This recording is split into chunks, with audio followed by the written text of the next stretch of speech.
আসো তুমি তোমার জাতের লোকই তো শুরু করো। তো দর্শক আসলে আরো একটা বয়স্ক লোককে আমরা এখানে পেয়েছি, রাস্তায় যেতে আসলে সামনে পড়ছে। তো এটাও তাদেরকে আমরা দিতে চাই। তো বিকাশ দাদার নেতৃত্বে এটা আসলে আমরা দিচ্ছি। ইনশাল্লাহ আপনারা আমরা চেষ্টা করব মানবিক কাজ আরো করার জন্য। যাই হোক, আমাদের সবার জন্য দোয়া করবেন, আমরা যেন আরো মানবিক কাজে লিপ্ত হতে পারি।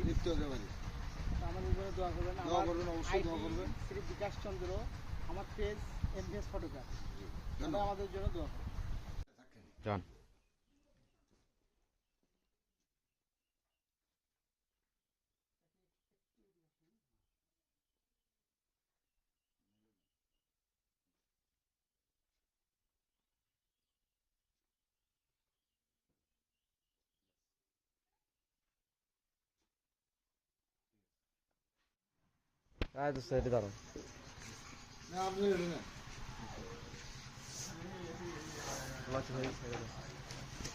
দর্শক দেখতে পারলেন আমরা আসলে মানুষের উপকার করার জন্য নামছি নাটক। ইনশাল্লাহ দোয়া করবো, যতটুকু পারি আমরা করতে থাকি। আমাদের জন্য সবার জন্য দোয়া করবেন, আমরা যেন আরো ভালো কিছু দিতে পারি।